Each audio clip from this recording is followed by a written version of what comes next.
de Chroniques chapitre 20 toute la semaine parce que c'est un chapitre très important et je prie pour que ceux qui m'écoutent aient la révélation du Saint-Esprit afin que vous sachiez comment prier pendant les moments extrêmement difficiles. Ici, comme vous le savez, Jéhoshaphat était en train de traverser des moments difficiles avec le peuple de Dieu, mais il a su prier une prière très puissante et je veux que cette prière nous inspire. Avant tout, il faut croire à la puissance de Dieu. Tu ne peux pas prier si tu ne crois pas à la puissance de Dieu. Hier, je vous ai parlé du verset 12. Au verset 12, on a vu comment il a prié avec humilité en disant clairement à Dieu qu'il est sans force devant la multitude nombreuse qui s'avançait contre lui. Il a dit, nous ne savons que faire, mais nos yeux sont sur toi. Et aujourd'hui, j'aimerais qu'on lise le verset 13. C'est très intéressant le verset 13. Il est dit, tout Judas se tenait debout devant l'Éternel avec leurs petits-enfants, leurs femmes et leurs fils. Le verset 13 est très important parce qu'on voit l'unité dans la prière. S'il y a un sérieux problème dans l'église, c'est important que toute l'église soit unie. On voit bien que tout Judas se tenait debout devant l'Éternel. L'unité dans la prière rend la prière très puissante. Au verset 15, on voit Jacaziel qui a dit, soyez attentifs,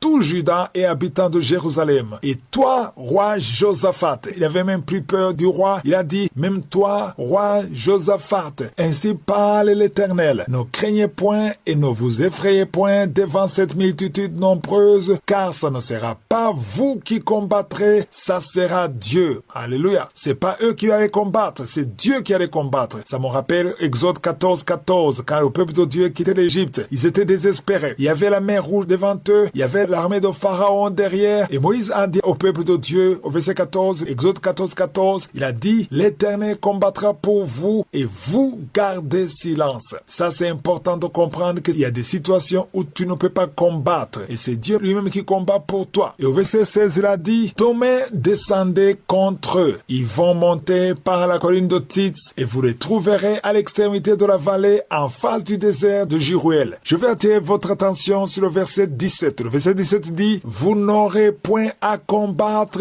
en cette affaire. Ça dit, il y a des affaires où ils pouvaient combattre, mais cette affaire-là, ils ne pouvaient pas combattre. Mon frère, ma sœur, il y a des affaires où tu ne peux pas combattre. Il y a des affaires où tu peux utiliser l'intelligence, tu peux utiliser la force, tu peux utiliser l'énergie que tu as, tu peux utiliser l'argent que tu as, tu peux utiliser la connaissance que tu as, tu peux utiliser les relations que tu as. Il y a des affaires où Dieu intervient à travers les ressources que tu as, à travers les choses que tu as déjà acquises. Mais il y a d'autres affaires où tu ne peux pas agir seul sans l'intervention de Dieu. Il y a des affaires où il faut laisser Dieu combattre pour toi. Et c'est exactement dans cette affaire où se trouvait Jéhoshaphat et tout le peuple. Et il a dit, présentez-vous, tenez-vous là et vous verrez la délivrance que l'Éternel vous accordera. Juda et Jérusalem, ne craignez point et ne vous effrayez point. Demain, sortez à leur rencontre et l'Éternel sera avec vous. Ça, c'est un acte prophétique, un acte de la foi. Ils ne voyaient pas la victoire, mais ils pressentaient la victoire. Aujourd'hui, on peut se référer à Marc 11, 24 qui dit que tout ce que vous demanderez en priant, croyez que vous l'avez reçu et vous le verrez s'accomplir. C'est ce qui s'est passé ici. Ils ont cru et ils ont vu la délivrance. Ça me rappelle un témoignage que j'ai récemment entendu d'un serviteur de Dieu, un pasteur qui avait une femme qui souffrait du cancer. Le cancer était au stade 4. C'était le stade de métastase. C'était fini. Le médecin avait tout abandonné. Il disait, il faut attendre la mort. Mais le pasteur n'avait pas les moyens pour la chimio ou pour autre chose. Le pasteur a dit, Seigneur, tu connais mon compte bancaire. Je peux rien faire. Je peux pas payer le médecin. Je n'ai pas les moyens pour ça. Mais je garde mes yeux sur toi. Et il a prié. Il a confessé. Il a déclaré. Il a cru à la puissance de Dieu. Il a commencé à louer Dieu. Et il a vu la délivrance de l'Éternel. Ils ont combattu dans la prière avec foi. Et après quelques semaines, après quelques mois, après 2-3 mois, sa femme était guérie complètement. Ils sont allés à l'hôpital. À l'hôpital, on n'a trouvé aucune trace de cancer parce qu'ils ont combattu dans la prière. C'est pas les médicaments qui l'ont guéri, c'est la foi qui les a guéris. Ce chapitre est très intéressant. Et si je suis le vœu, je vais continuer à en parler demain. Je vous souhaite